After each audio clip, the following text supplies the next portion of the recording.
এক গায়ে এক গায়ক ছিল, নাম ছিল তার গুপি। গানের ঠেলায় অতিষ্ঠ ছিল, 8 থেকে 80 সবই। আরেক গায়ে ছিল এক মজার বাদ্যকার, ঢোলের তালে লাগতো তালা, মাত্ত হাহাকার। নাম তার বাঘা, সুর তার ফাঁকা। হঠাৎ করে মিলল দুজন বনের মধ্যেখানে, তারপরে কি কীর্তি হলো শুনে দেখো এক্ষণে। নমস্কার, আমি আরজি প্রান্তিকা। সকল শ্রোতা বন্ধুদের আমাদের কিশলয় ছোটবেলার সাথী ইউটিউব চ্যানেলে স্বাগত। এতক্ষণে নিশ্চয়ই বুঝে গেছেন আজ আমরা কোন মজার গল্প নিয়ে আসতে চলেছি। কিশলয় ক্লাসিক্স পরিবেশিত উপেন্দ্র কিশোর রায়চৌধুরীর অমর সৃষ্টি গুপি গাইন বাঘা বাইন আজ আমরা পরিবেশন করব। তবে আর কথা না বাড়িয়ে তাদের অদ্ভুত কীর্তি শুরু করছি। তোমরা গান গাইতে পারো? আমি একজন লোকের কথা বলবো, সে একটা গান গাইতে পারত। তার নাম ছিল গুপি কাইন। তার বাবার নাম ছিল কানু কাইন। তার একটা মুদির দোকান ছিল। গুপি কিনে একটা গান গাইতে পারত, আর সে গ্রামের আর কেউ কিছু গাইতে পারত না। তাই তারা তাকে খাতির করে বলতো গুপি গাইন। গুপি যদিও একটা বই গান জানতো না, কিন্তু সেই একটা গান সে খুব করেই গাইতো। সেটা না গেয়ে সে তিলেকও থাকতে পারত না, তার দম আটকে আসতো। যখন সে ঘরে বসে গাইতো, তখন তার বাবার দোকানের খদ্দের সব ছুটে পালাতো। যখন সে মাঠে গিয়ে গান গাইতো, তখন মাঠের যত গরু সব দড়ি ছিঁড়ে ভাগতো। শেষে আর তার ভয়ে তার বাবার দোকানে খদ্দেরই আসে না। রাখালেরাও মাঠে গরু নিয়ে যেতে পারে না। তখন একদিন কানু কাইন তাকে এই বড় বাঁশ নিয়ে তাড়া করতে সে ছুটে মাঠে চলে গেল। সেখানে রাখালের দল লাঠি নিয়ে আসতে বনের ভিতর গিয়ে খুব করে গলা ভাজতে লাগলো। গুপিদের গ্রামের কাছেই আরেকটা গ্রামে একজন লোক থাকতো। তার নাম ছিল পাঁচু পাইন। পাঁচুর ছেলেটির বড্ড ঢোলক বাজাবার শখ ছিল।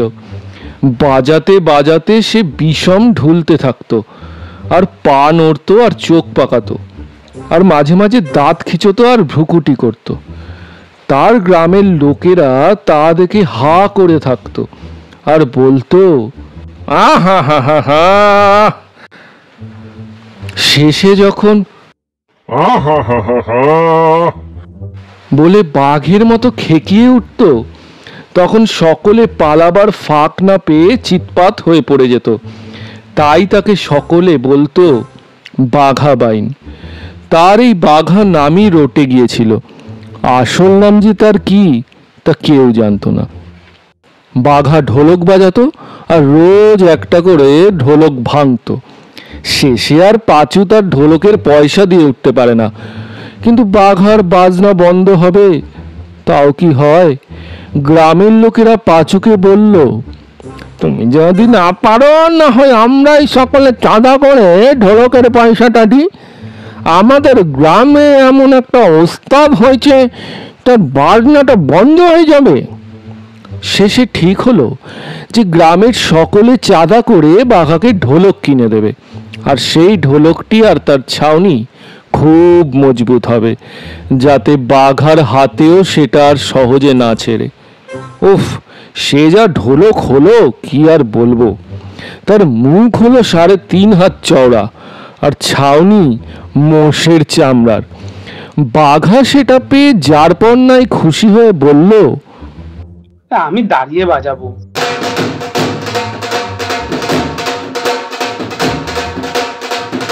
তখন থেকে সে দাঁড়িয়ে দাঁড়িয়ে সেই ঢোলক লাঠি দিয়ে বাজায়। 1.5 মাস দিনরাত বাজিয়েও বাঘা সেটাকে ছিঁড়তে পারল না। ততদিনে তার বাজনা শুনে শুনে তার বাপ মা পাগল হয়ে গেল। গ্রামের লোকের মাথা ঘুরতে লাগলো। আর দিন কতক এইভাবে চললে কি হতো তা বলা যায় না।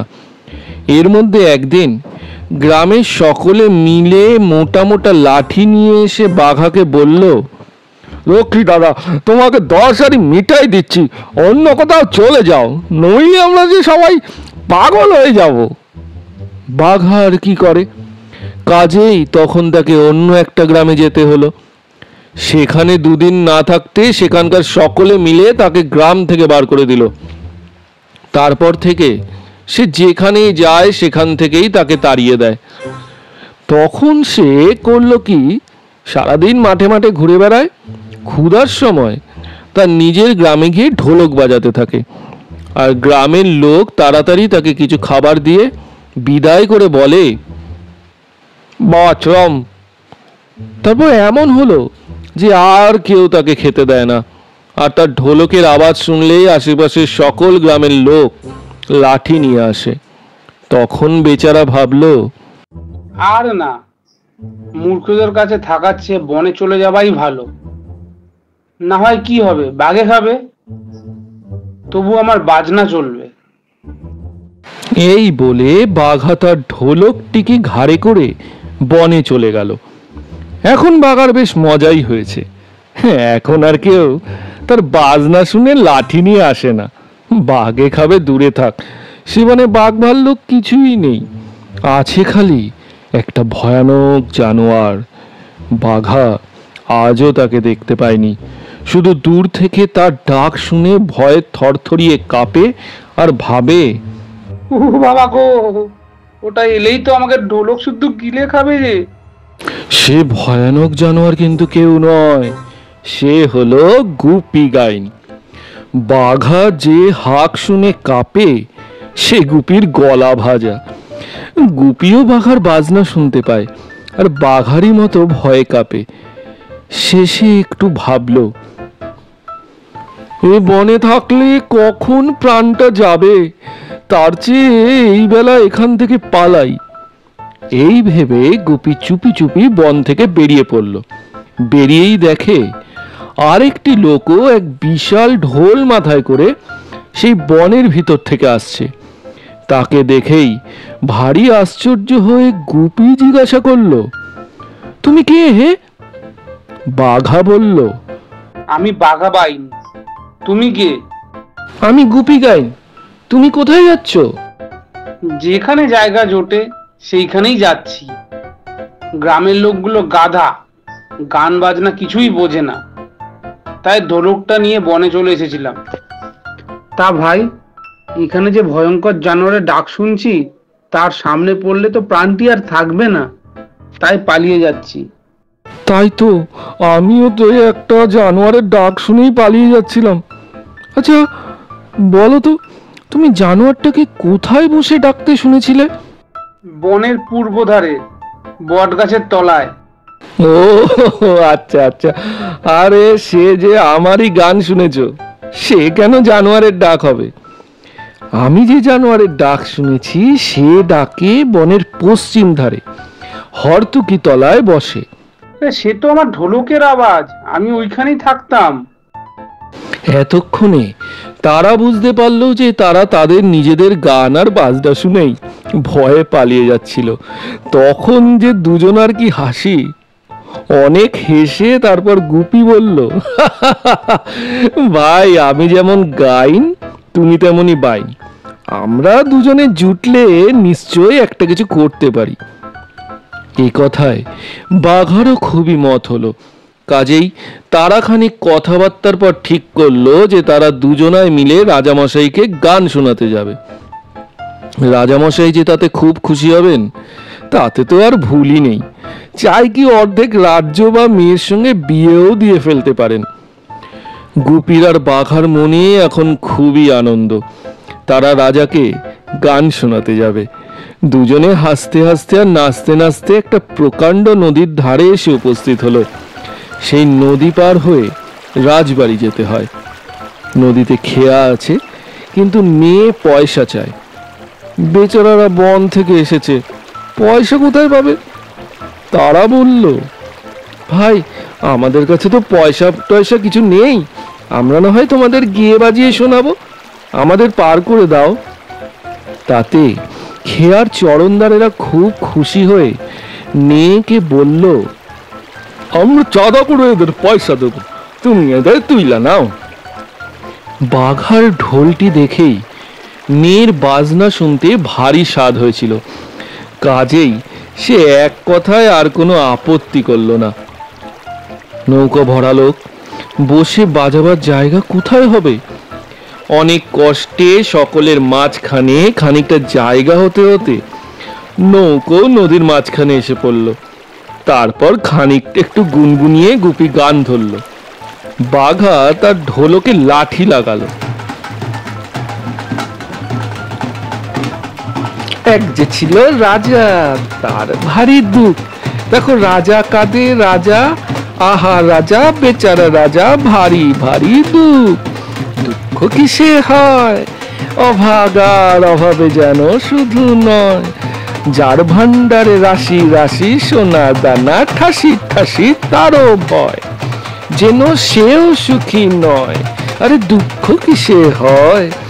অভাগার অভাবে যেন শুধু নয়, যার ভান্ডারে রাশি রাশি সোনা দানা ঠাসি ঠাসি তারও ভয়, যেন সেও সুখী নয়। দুঃখ যাবে কি? বিরস বদনে রাজা ভাবে কি? বলি যারে তারে দিয়ে শাস্তি রাজা কখনো স্বস্তি পাবে কি? আরে দুঃখ যাবে কি? দুঃখ কিসে কিসে যায়, প্রসাদেতে বন্দি রওয়া বড় দায়। আর অমনি নৌকো শুদ্ধ সকল লোক বিষম চমকে গিয়ে গড়াগড়ি আর জড়াজড়ি করে দিল নৌকাখানাকে উল্টে। তখন তো আর বিপদের অন্ত নেই। ভাগ্যিস বাঘার ঢোলকটি এত বড় ছিল, তাই কোনো রকমে আঁকড়ে ধরে দুজনার প্রাণ রক্ষা হলো। কিন্তু তাদের আর রাজবাড়ি যাওয়া ঘটল না। তারা সারাদিন সেই নদীর স্রোতে ভেসে শেষে সন্ধ্যাবেলায় এক ভীষণ বনের ভিতর গিয়ে কুলে ঠেকল। সে বনে দিনের বেলায় গেলেই ভয়ে প্রাণ উড়ে যায়, রাত্রিরে তো আর কথাই নেই। তখন বাঘা বলল, গুপিদা, বড়ই তো বিষম দেখছি, এখন কি করি বলো তো? করবো আর কি, আমি গাইবো, তুমি বাজাবে। নিতান্তই যখন বাঘে খাবে, তখন আমাদের বিদ্যেটা তাকে না দেখিয়ে ছাড়ি কেন? বাঘা বলল, ঠিক বলেছো দাদা, মরতে হয়তো ওস্তাদ লোকের মতন মরি, পাড়া খেয়ে ভূতের মতন মরতে রাজি নই। এক যে ছিল রাজা। এই বলে দুজনায় সেই ভিজে কাপড়ে প্রাণ খুলে গান বাজনা শুরু করলো। বেচারা রাজা, ভারী ভারী বাঘার ঢোলটি সেদিন কিনা ভিজা ছিল, তাই থেকে তার আওয়াজটি হয়েছিল যারপন্নায় গম্ভীর। আর গুপিও ভাবছিল এই তার শেষ গান, কাজেই তার গলার আওয়াজটিও খুবই গম্ভীর হয়েছিল। সে গান যে কি জমাট হয়েছিল সে আর কি বলবো। 1 ঘন্টা 2 ঘন্টা করে দুপুর রাত হয়ে গেল, তবু তাদের সে গানই থামছে না। এমন সময় দুজনারই মনে হলো যেন চারিদিকে একটা কি কাণ্ড হচ্ছে। ঝাপসা ঝাপসা কালো কালো এই বড় বড় কি যেন সব গাছের উপর থেকে উঁকি মারতে লেগেছে। তাদের চোখগুলো জ্বলছে যেন আগুনের ভাটা, দাঁতগুলো বেরোচ্ছে যেন মূলোর সার। তা দেখে তখনই আপনা হতে বাঘার বাজনা থেমে গেল। তার সঙ্গে সঙ্গে দুজনার হাত পা গুটিয়ে, পিঠ বেঁকে, ঘাড় বসে, চোখ বেরিয়ে মুখ হা করে এলো। তাদের গায়ে এমনই কাঁপুনি আর দাঁতে এমনই ঠকাঠকি ধরে গেল যে আর তাদের ছুটে পালাবারও জোর রইল না। ভূতগুলি কিন্তু তাদের কিছু করল না। তারা তাদের গান বাজনা শুনে ভারী খুশি হয়ে এসেছে। তাদের রাজার ছেলের বিয়েতে গোপীর আর বাঘার বায়না করতে। গান থামাতে দেখে তারা নাকি সুরে বলল, থামলি কেন বাপ? বাজা বাজা বাজা। এ কথায় গোপীর আর বাঘার একটু সাহস হলো। তারা ভাবল, এ তো মন্দ মজা নয়, তবে একটু গেয়েই দেখি না। এই বলে যেই তারা আবার গান ধরেছে, অমনি ভূতেরা একজন দুজন করে গাছ থেকে নেমে এসে তাদের ঘিরে নাচতে লাগলো। সে যে কি কাণ্ড কারখানা হয়েছিল সে কিনা না দেখলে বুঝবার জো আছে। গুপি আর বাঘা তাদের জীবনে আর কখনো এমন সমজদারের দেখা পায়নি। সে রাত এমনই ভাবেই কেটে গেল। ভোর হলে তো আর ভূতেদের বাইরে থাকবার জো নেই, কাজেই তার একটু আগেই তারা বলল, চল বাবা, মোদের গোদার বেটার বিয়েতে তোদের খুশি করে দিব। আমরা যে রাজবাড়ি যাব। ভূতেরা বলল, সে যাবে কোন, আগে মোদের বাড়িতে একটু গান বাজনা শুনিয়ে যা, তোদের খুশি করে দেব। কাজেই তখন তারা দুজনে ঢোল নিয়ে ভূতেদের বাড়ি চলল। সেখানে গান বাজনা যা হলো সে আর বলে কাজ নেই। তারপর তাদের বিদায় করবার সময় ভূতেরা বলল, তোরা কি চাস? গুপি বলল, আমরা এই চাই যে আমরা যেন গেয়ে বাজিয়ে সকলকে খুশি করতে পারি। ভূতেরা বলল, নাই হবে, তোদের গান বাজনা শুনলে আর সে গান শেষ হওয়ার আগে কেউ সেখান থেকে উঠে যেতে পারবে না। আর কি চাস? আমরা এই চাই যে আমাদের যেন খাওয়া পড়ার কষ্ট না হয়। এই কথায় ভূতেরা তাদের একটি থলে দিয়ে বলল, তোরা যখন যা খেতে বা পড়তে চাস, এই থলের ভিতরে হাত দিলেই তা পাবি। আর কি চাস? আর কি চাইবো তা তো বুঝতে পারছি না। তখন ভূতেরা হাসতে হাসতে তাদের দুজনকে দুজোড়া জুতো এনে দিয়ে বলল, এই জুতো পায়ে দিয়ে তোরা যেখানে যেতে চাইবি অমনি সেখানে গিয়ে হাজির হবি। তখন তো আর কোনো ভাবনাই রইল না। গুপি আর বাঘা ভূতদের কাছে বিদায় হয়ে সেই জুতো পায়ে দিয়ে বলল, তবে আমরা এখন রাজবাড়ি যাব। অমনি সেই ভীষণ বন কোথায় যেন মিলিয়ে গেল। গুপি আর বাঘা দেখলো তারা দুজনে একটা প্রকাণ্ড বাড়ির ফটকের সামনে দাঁড়িয়ে আছে। এত বড় আর সুন্দর বাড়ি তারা তাদের জীবনে কখনো দেখেনি। তারা তখনই বুঝতে পারল যে এ রাজবাড়ি। কিন্তু এর মধ্যে ভারী একটা মুশকিল হলো। রাজবাড়ির ফটকে জমদূতের মতো কতগুলো দারোয়ান দাঁড়িয়েছিল। তারা গুপি আর বাঘাকে সেই ঢোল নিয়ে আসতে দেখেই দাঁত খিচিয়ে বলল, এই কাহা যাতা হ্যায়? বাবা, আমরা রাজামশাইকে গান শোনাতে এসেছি। তাতে দারোয়ানগুলো আরো বিষম চটে গিয়ে লাঠি দেখিয়ে বলল, ভাগো ইহা সে। ইস, আমরা তো রাজার কাছে যাবই। বলতেই অমনি সেই জুতোর গুণে তারা তৎক্ষণাৎ গিয়ে রাজামশাইয়ের সামনে উপস্থিত হলো। রাজবাড়ির অন্দর মহলে রাজামশাই ঘুমিয়ে আছেন। রানী তার মাথার কাছে বসে তাকে হাওয়া করছেন। এমন সময় কথা নেই বার্তা নেই, গুপি আর বাঘা সেই সর্বনেশে ঢোল নিয়ে হঠাৎ গিয়ে উপস্থিত হলো। জুতোর এমনই গুণ, দরজা জানালা সব বন্ধ রয়েছে, তাতে তাদের একটুও আটকায়নি। কিন্তু আসবার বেলা আটকাক আর নাই আটকাক, আসবার পরে খুবই আটকালো। রানী তাদের দেখে বিষম ভয় পেয়ে এক চিৎকার দিয়ে তখনই অজ্ঞান হয়ে গেলেন। রাজামশাই লাফিয়ে উঠে পাগলের মতো ছুটোছুটি করতে লাগলেন। রাজবাড়িময় হুলস্থুলো পড়ে গেল। সিপাহী শান্তি সব খাড়া ঢাল নিয়ে ছুটে এলো। বেগতিক দেখে গুপি আর বাঘার মাথায় গোল লেগে গেল। তারা যদি তখন শুধু বলে আমরা এখান থেকে অমুক জায়গায় চলে যাব, তবেই তাদের জুতোর গুণে সকল্লাটা চুকে যায়। কিন্তু সে কথা তাদের মনেই হলো না। তারা গেল ছুটে পালাতে, আর দুপা যেতে না যেতেই বেচারারা যে মারটা খেলো, জুতো, লাঠি, চাবুক, কিল, চর, কানমলা কিছুই তাদের বাকি রইল না। শেষে রাজামশাই হুকুম দিলেন, বেটাদের নিয়ে 3 দিন হাজতে ফেলে রাখো, তারপর বিচার করে হয় এদের মাথা কাটবো না হয় কুত্তা দিয়ে খাওয়াবো। হায় গুপি, হায় বাঘা, বেচারারা এসেছিল রাজাকে গান শুনিয়ে কতই না বকশিস পাবে ভেবে, তার মধ্যে এ কি হলো?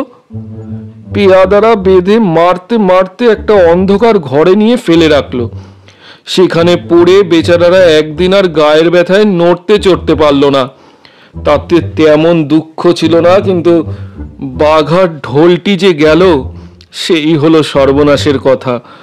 বাঘা বুক মাথা চাপড়িয়ে ভেউ ভেউ করে কাঁদছে আর বলছে, ও গুপিদা, ওহো গুপিদা, রে ও গুপিদা, মার খেলাম, প্রাণ যাবে, তাতে দুঃখ নেই দাদা, কিন্তু আমার ঢোলকটা যে গেল। গুপির কিন্তু ততক্ষণে মাথা ঠান্ডা হয়ে গেছে। সে বাঘার গায়ে মাথায় হাত বুলিয়ে বলল, ভয় কি দাদা, ঢোল গিয়েছে, জুতো আর থলে তো আছে। আমরা নিতান্তই বেকুব, তাই এতগুলো মার খেলাম।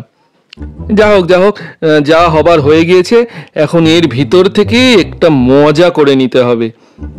বাঘা এই কথায় একটু শান্ত হয়ে বলল, কি মজা হবে দাদা? আগে তো খাবার মজাটা করে নি, তারপর অন্য মজার কথা ভেবে দেখবো এখন। এই বলে সে ভূতের দেওয়া থলির ভিতরে হাত দিয়ে বলল, দাও তো দেখি 1 হাঁড়ি পোলাও। অমনি একটা সুগন্ধ যা বেরোলো, তেমন পোলাও রাজারাও সচরাচর খেতে পান না। উফ, আর সে কি বিশাল হাঁড়ি! গুপি কি সেটা থলির ভিতর থেকে একা তুলে আনতে পারে? যা হোক, কোনো মতে সেটাকে বার করে এনে তারপর থলিকে বলল, ভাজা ব্যঞ্জন, চাটনি, মিঠাই, দই, রাবড়ি, শরবত শিগগির দাও। দেখতে দেখতে খাবার জিনিসে আর সোনার উপর বাসনে ভরে গেল। 2 লোকে আর কত খাবে? সে অপূর্ব খাবার খেয়ে তাদের গায়ের ব্যথা কোথায় চলে গেল তার আর ঠিক নেই। তখন বাঘা বলল, দাদা চলো, এই বেলা এখান থেকে পালাই, নইলে শেষে কুত্তা দিয়ে খাওয়াবে। দেখাই যাক না কি হয়। এই কথায় বাঘা খুব খুশি হলো। সে বুঝতে পারল যে গুপিদা একটা কিছু মজা করবে। 2 দিন চলে গেল, আর একদিন পরেই রাজা তাদের বিচার করবেন। বিচারের দিন রাত থাকতে থাকতে উঠে গুপি থলের ভিতর হাত দিয়ে বলল, আমাদের দুজনের রাজ পোশাক চাই। বলতেই তার ভিতর থেকে এমন সুন্দর পোশাক বেরোলো যে তেমন পোশাক কেউ তৈরি করতে পারে না। সেই পোশাক তারা দুজনে পরে তাদের পুরনো কাপড় আর বাসন কখানি পুটলি বেঁধে নিয়ে জুতো পায়ে দিয়ে বলল, এখন আমরা মাঠে হাওয়া খেতে যাব। অমনি দেখে রাজবাড়ির বাইরের প্রকাণ্ড মাঠে চলে এসেছে।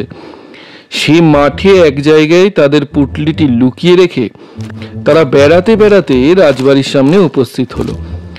দূর থেকে তাদের আসতে দেখেই রাজার লোক ছুটে গিয়ে তাকে খবর দিয়েছিল যে, মহারাজ, 2 রাজা আসছেন।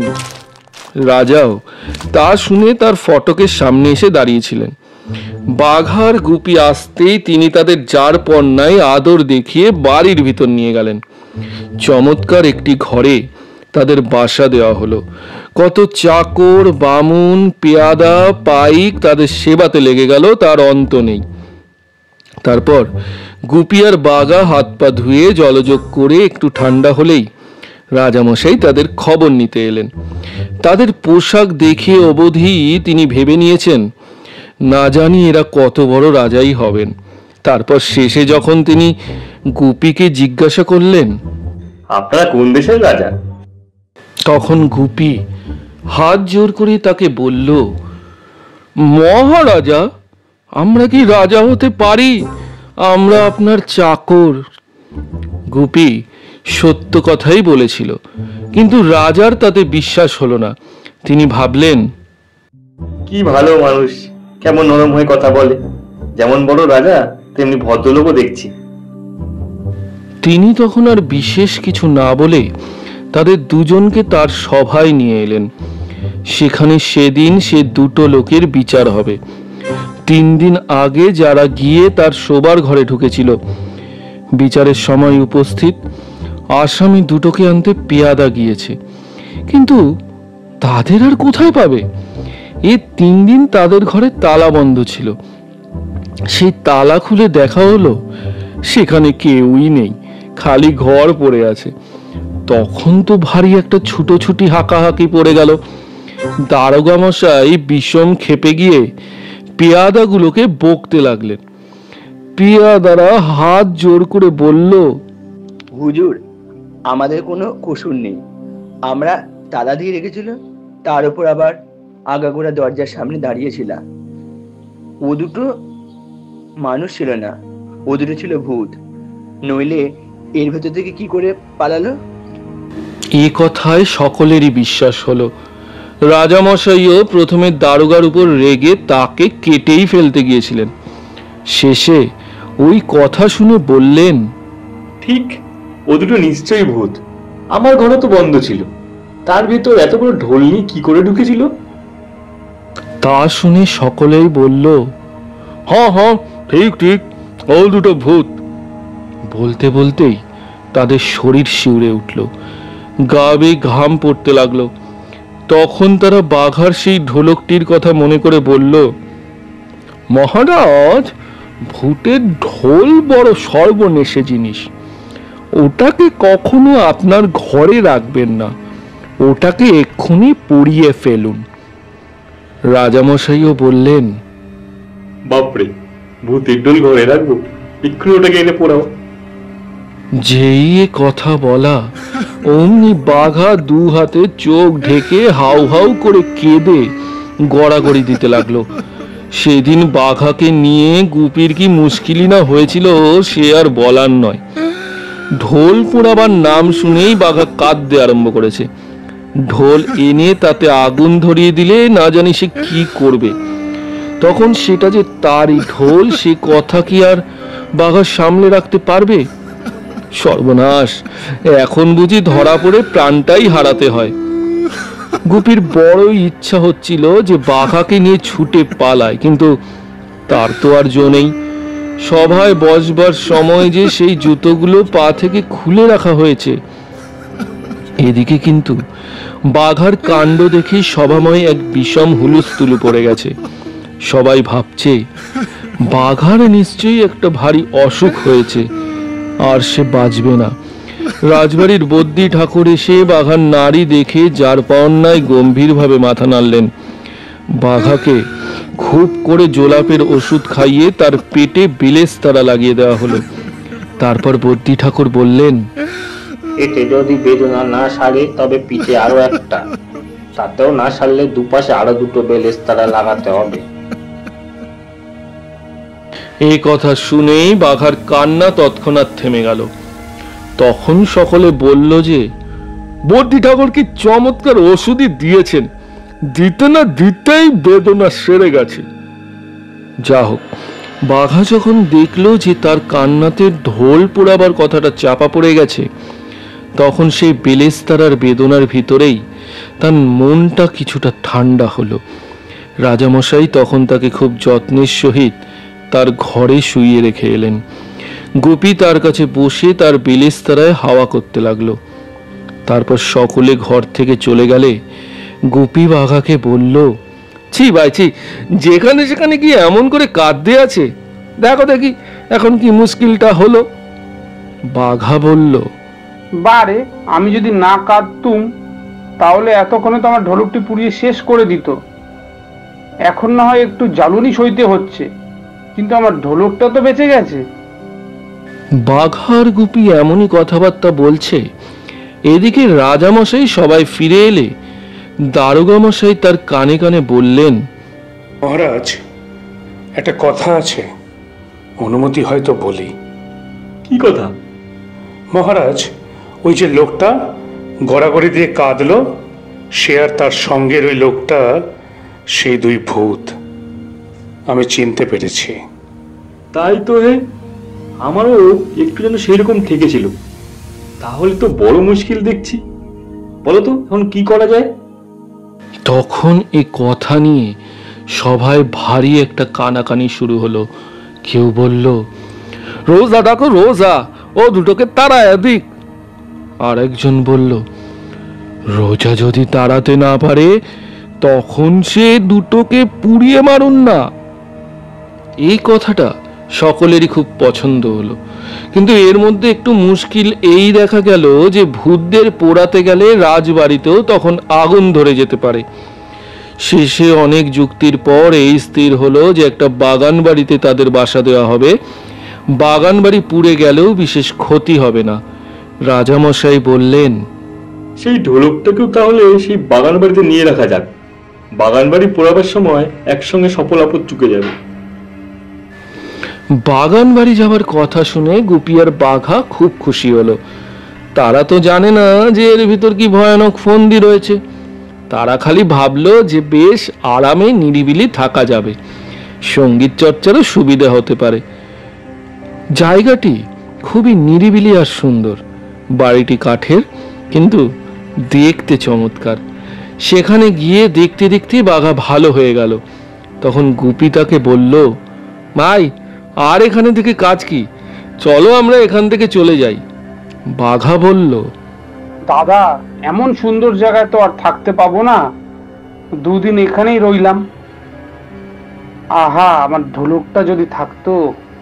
সেদিন বাঘা বাড়ির এঘর ওঘর ঘুরে বেড়াচ্ছে। গুপি বাগানের এক জায়গায় বসে গুনগুন করছে।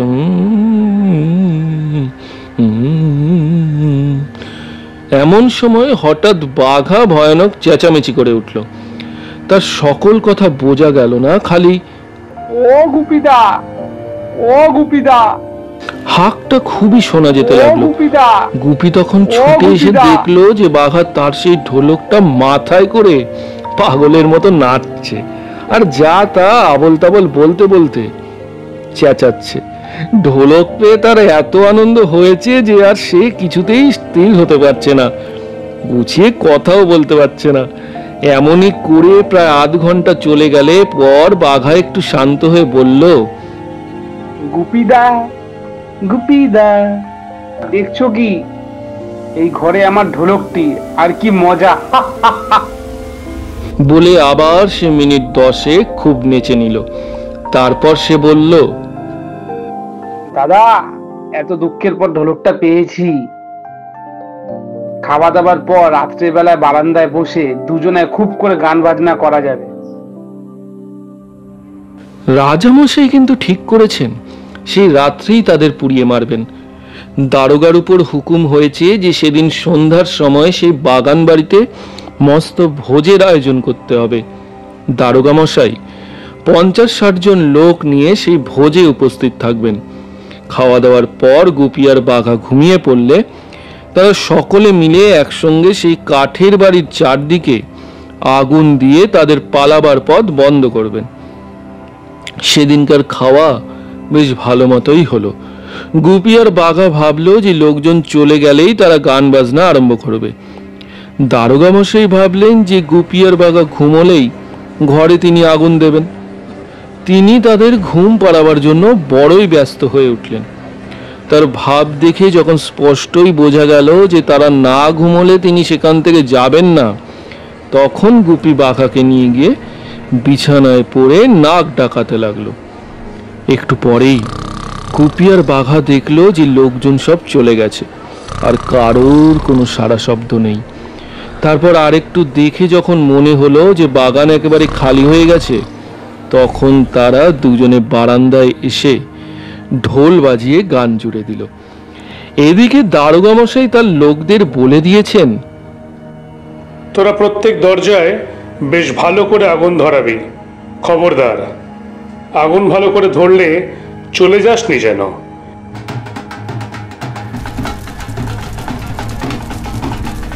তিনি নিজে গিয়েছেন সিঁড়িতে আগুন ধরাতে। আগুন বেশ ভালো মতোই ধরেছে। দারোগা মশাই ভাবছেন, এবেলা ছুটে পালাই। কিসে হয় অভাগার অভাবে যেন শুধু নয়। এমন সময় বাঘার ঢোল বেজে উঠল। গুপিও গান ধরে দিল। তখন আর দারোগা মশাই বা তার লোকদের কারো সেখান থেকে গড়বার জোর হইল না, সকলকে পুরো মরতে হলো। ততক্ষণে গুপি আর বাঘাও আগুন দেখতে পেয়ে তাদের জুতোর জোরে তাদের ঢোল আর ঢোলেটি নিয়ে সেখান থেকে চম্পট দিল। সেদিনকার আগুনে দারোগা মশাই তো পুড়ে মারা গিয়েছিলেন, তার দলের অতি অল্প লোকই বেঁচে ছিল। সেই লোকগুলো গিয়ে রাজামশাইকে এই ঘটনার খবর দিতে তার মনে বড়ই ভয় হলো। পরদিন আর 2-4 লোক রাজসভায় এসে বলল যে তারা সেই আগুনের তামাশা দেখতে সেখানে গিয়েছিল। তারা তখন ভারী আশ্চর্য রকমের গান বাজনা শুনেছে, আর ভূত দুটোকে শূন্যে উড়ে পালাতে সচক্ষে দেখেছে। তখন যা রাজামশাইয়ের কাঁপুনি, সেদিন তার সভা করা হলো না। তিনি তাড়াতাড়ি বাড়ির ভিতরে এসে ভূতের ভয়ে দরজা এঁটে লেপ মুড়ি দিয়ে শুয়ে রইলেন। 1 মাসের ভিতরে আর বাইরে এলেন না। এদিকে গুপি আর বাঘা সেই আগুনের ভিতর থেকে পালিয়ে একেবারে তাদের বাড়ির কাছের সেই বনে এসে উপস্থিত হয়েছে, যেখানে প্রথম তাদের দেখা হয়েছিল। তাদের বড় ইচ্ছা যে এত ঘটনার পর একবার তাদের মা বাপকে দেখে যায়। বনে এসেই বাঘা বলল, গুপিদা, এমন এক জায়গায় এসে কি একটু গান বাজনা না করে চলে যেতে আছে? ঠিক বলেছ ভাই, তবে আর দেরি কেন, এই বেলা আরম্ভ করে দাও। এই বলে তারা প্রাণ খুলে গান বাজনা করতে লাগলো। এর মধ্যে এক আশ্চর্য ঘটনা হয়েছে। একদল ডাকাত হাল্লার রাজার ভান্ডার লুটে তার ছোট ছেলে দুটিকে শুদ্ধ চুরি করে নিয়ে পালিয়ে এসেছিল। রাজা অনেক সৈন্য নিয়ে তাদের পিছু পিছু প্রাণপণে ছুটেও ধরতে পারছিলেন না। গুপি আর বাঘা যখন গান ধরেছে, ঠিক সেই সময় সেই ডাকাতগুলো সেই বনের ভিতর দিয়ে যাচ্ছে। কিন্তু সে গান একবার শুনলে তো আর তার শেষ অবধি না শুনে চলে যাবার জো নেই। কাজেই ডাকাতদের তখনই সেখানে দাঁড়াতে হলো। সারা রাত্রের ভিতরে আর সে গান বাজনাও থামলো না। ডাকাতদেরও সেখান থেকে যাওয়া ঘটল না। সকালে হাল্লার রাজা এসে অতি সহজেই তাদের ধরে ফেললেন। তারপর যখন তিনি জানলেন যে গুপি আর বাঘার গানের গুণেই তিনি ডাকাত ধরতে পেরেছেন, তখন আর তাদের আদর দেখে কে। রাজকুমারেরাও বললেন, বাহ বাহ বাহ, এমন আশ্চর্য গান আগে কখনো শুনিনি। এই এদের এদের সঙ্গে নিয়ে চলো। কাজেই রাজা আর গুপি বাঘাকে বললেন, তোমরা আমার সঙ্গে চলো, তোমাদের 500 টাকা করে মাইনে হলো। মহারাজ, দয়া করে 2 দিনের ছুটি নিতে আজ্ঞা হোক। আমরা আমাদের পিতা মাতাকে দেখে তাদের অনুমতি নিয়ে আপনার রাজধানীতে গিয়ে উপস্থিত হব। রাজা বললেন, আচ্ছা, এই 2 দিন আমরা এই বনেই বিশ্রাম করছি। তোমরা তোমাদের বাবা মাকে দেখে 2 দিন পরে এসে এইখানেই আমাদের পাবে। গুপিকে তাড়িয়ে অবধি তার বাবা তার জন্য বড়ই দুঃখিত ছিল। কাজেই তাকে ফিরে আসতে দেখে তার বড় আনন্দ হলো। কিন্তু বাঘা বেচারার ভাগ্যে সে সুখ মেলেনি। তার মা বাপ ব্যাপারে তারা বলল, ওই রে, সেই বাঘা বেটা আবার আমাদের হাড় জ্বালিয়ে মারবে, মার বেটাকে। বাঘা বিনয় করে বলল, আমি কালই আমার মা বাবাকে দেখতে এসেছি, 2 দিন থেকেই তো চলে যাব। সে কথা কি তারা শোনে? তারা দাঁত খিচিয়ে তার বাপ মায়ের মৃত্যুর কথা বলে এই বড় লাঠি নিয়ে তাকে মারতে এলো। সে প্রাণপণে ছুটে পালাতে পালাতে ইট মেরে তার পা ভেঙে মাথা ফাটিয়ে রক্তারক্তি করে দিল। গুপি তাদের ঘরের দাওয়ায় বসে তার বাপের সঙ্গে কথা বলছিল। এমন সময় সে দেখলো যে বাঘা পাগলের মতো হয়ে খোঁড়াতে খোঁড়াতে ছুটে আসছে। তার কাপড় ছিঁড়ে ফালি ফালি আর রক্তে লাল হয়ে গেছে। অমনি সে তাড়াতাড়ি বাঘার কাছে ছুটে গিয়ে জিজ্ঞাসা করলো, কি হয়েছে তোমার, এই দশা কি করলো? গুপিকে দেখেই বাঘা একগাল হেসে ফেলেছে। তারপর সে হাঁপাতে হাঁপাতে বলল, ওহ দাদা, বড্ড বেঁচে গেছি। মূর্খগুলো আরেকটু হলে আমার ঢোলকটি ভেঙে দিয়েছিল আর কি। গুপিদের বাড়ি এসে গুপির যত্নে আর তার মা বাপের আদরে বাঘা দুদিন যতটা সম্ভব সুখেই কাটল। দুদিন পর গুপি তার মা বাপের কাছ থেকে বিদায় নেওয়ার সময় বলে গেল, তোমরা তৈয়ার হয়ে থাকবে, আমি আবার ছুটি পেলেই এসে তোমাদের নিয়ে যাব। তারপর কয়েক মাস চলে গিয়েছে। গুপি আর বাঘা এখন হাল্লার রাজার বাড়িতে পরম সুখে বাস করে। দেশ বিদেশে তাদের নাম রটে গিয়েছে যে এমন উস্তাদ আর কখনো হয়নি, হবেও না। রাজামশাই তাদের ভারী ভালোবাসেন। তাদের গান না শুনে একদিনও থাকতে পারেন না। নিজের দুঃখ সুখের কথা সব গুপির কাছে বলেন। একদিন গুপি দেখলো রাজামশাইয়ের মুখখানি বড়ই মলিন। তিনি ক্রমাগতই যেন কি ভাবছেন, যেন তার কোনো বিপদ হয়েছে। শেষে একবার তিনি গুপিকে বললেন, গুপি, মুশকিলে পড়েছি, কি হবে জানি না। শুন্ডির রাজা আমাদের রাজ্য কেড়ে নিতে আসছে।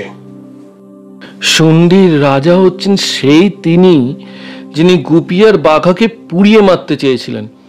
তার নাম শুনেই গুপির মনে একটা চমৎকার মতলব এলো। সে তখন রাজামশাইকে বলল, মহারাজ, এর জন্য কোনো চিন্তা করবেন না। আপনার এই চাকরকে হুকুম দিন, আমি এ থেকে হাসির কাণ্ড করে দেব। রাজা হেসে বললেন, গুপি, তুমি গাইয়ে বাজিয়ে মানুষ, যুদ্ধের ধারও ধারণা আর কিছু বুঝো না। শুন্ডির রাজার বড় ভারী ফৌজ, আমি কি তার কিছু করতে পারি? গুপি বলল, মহারাজ, হুকুম পেলে একবার চেষ্টা করে দেখতে পারি, ক্ষতি তো কিছু হবে না। রাজা বললেন, তোমার যা ইচ্ছে হয় তুমি করতে পারো। এ কথায় গুপি যারপন্যায় খুশি হয়ে বাঘাকে ডেকে পরামর্শ করতে লাগলো। গুপি আর বাঘা সেদিন অনেকক্ষণ ধরে পরামর্শ করেছিল। বাঘার তখন কতই উৎসাহ। সে বলল, দাদা, এবারে আমরা দুজনে মিলে কিছু একটা করবই করব। আমার শুধু একটা কথা একটু ভয় হচ্ছে, হঠাৎ যদি প্রাণ নিয়ে পালাবার দরকার হয়, তবে হয়তো আমি জুতোর কথা ভুলে গিয়ে সাধারণ লোকের মতন কষে ছুট দিতে যাব আর মার খেয়ে সারা হব। এমনি করে দেখো না সেবারে আমাদের গায়ের মূর্খগুলোর হাতে আমার কি দশা হলো। যা হোক, গুপির কথায় বাঘার সে ভয়ও কেটে গেল। আর পরদিন থেকেই তারা কাজে লাগলো। দিন কতক ধরে রোজ রাত্রে তারা শুন্ডি চলে যায় আর রাজবাড়ির আশেপাশে ঘুরে সেখানকার খবর নেয়। যুদ্ধের আয়োজন যা দেখতে পেল সে বড়ই ভয়ঙ্কর। এই আয়োজন নিয়ে এরা হাল্লায় গিয়ে উপস্থিত হলে আর রক্ষে নেই। রাজার ঠাকুর বাড়িতে রোজ মহা ধুমধামে পুজো হচ্ছে। 10 দিন এমনই তর পুজো দিয়ে ঠাকুরকে খুশি করে তারা হাল্লায় রওনা হবে। গুপি আর বাঘা সবই দেখলো। তারপর একদিন তাদের ঘরে বসে দরজায় এঁটে সেই ভূতের দেওয়া থলিটিকে বলল, নতুন ধরনের মিঠাই চাই, খুব সরেস। সেই কথায় থলির ভিতর থেকে মিঠাই যা বেরোলো সে আর বলবার নয়। তেমনি মিঠাই কেউ কখনো খায়নি, চোখেও দেখেনি। সেই মিঠাই নিয়ে বাঘা আর গুপি শুন্ডির রাজার ঠাকুর বাড়ির বিশাল মন্দিরে চূড়োয় গিয়ে বসলো। নিচে খুব পুজোর ধুম, ধূপ ধুনো শঙ্খ ঘণ্টা কোলাহলের সীমা নেই। আঙিনায় লোকে লোকারণ্য। সেই সব লোকের মাথার উপর ঝড়াত করে মিঠাইগুলো ঢেলে দিয়ে বাঘা আর গুপি মন্দিরের ভিতর দিয়ে চূড়ো আঁকড়ে ধরে তামাশা দেখতে লাগলো।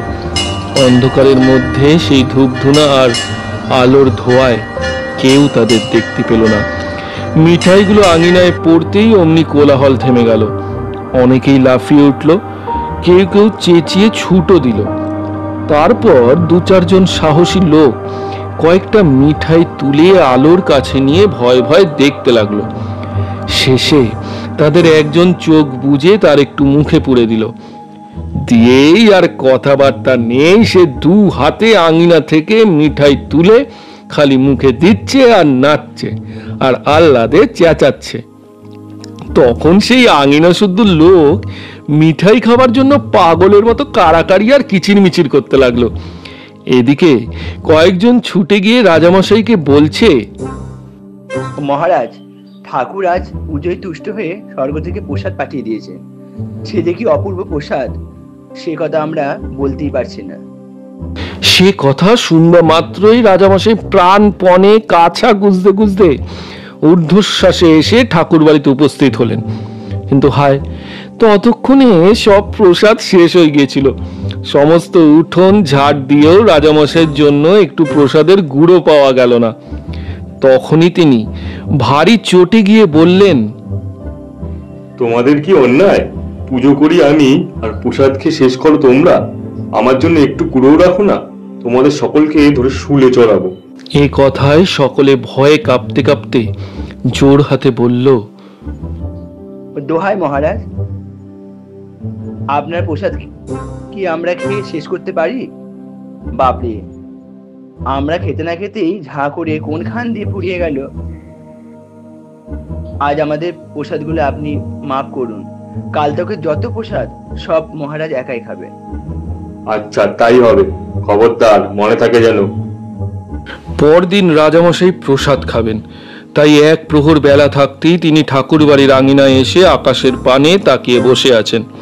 আর সকলে ভয়ে ভয়ে একটু দূরে বসে তাকে ঘিরে তামাশা দেখছে।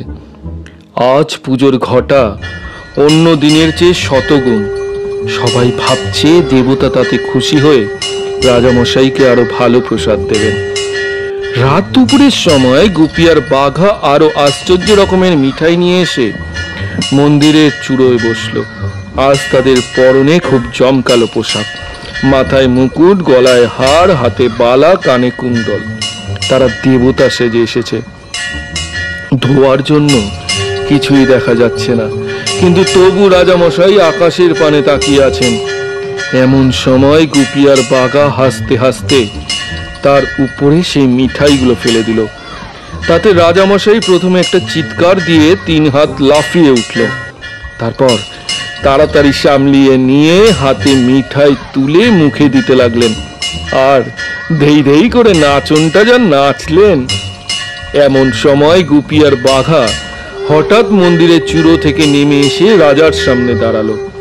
তাদের দেখে সকলেই ঠাকুর এসেছেন, ঠাকুর এসেছেন বলে কে আগে গড় করবে ভেবে ঠিক পায় না। রাজামশাই তো লম্বা হয়ে মাটিতে পড়েই রয়েছেন আর খালি মাথা ঠুকছেন। গুপি তাকে বলল, মহারাজ, তোমার নাচ দেখে আমরা বড়ই তুষ্ট হয়েছি, এসো তোমার সঙ্গে কোলাকুলি করি। রাজা তা শুনে যেন হাতে স্বর্গ পেলেন। দেবতার সঙ্গে কোলাকুলি, সে কি কম সৌভাগ্যের কথা? কোলাকুলি আরম্ভ হলো। সকলে জয় জয় বলে চেঁচাতে লাগলো।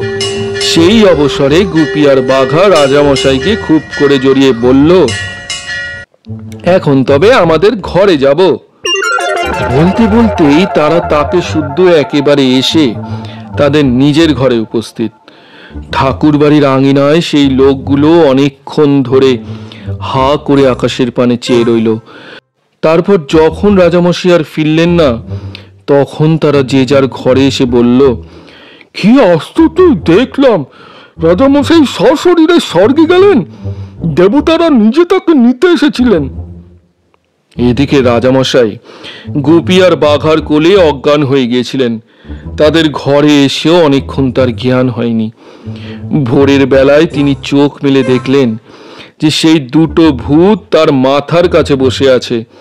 অমনি তিনি তাদের পায়ে পড়ে কাঁপতে কাঁপতে বললেন, দোহাই বাবা, আমাকে খেও না, আমি 200 মোষ মেরে তোমাদের পুজো করব।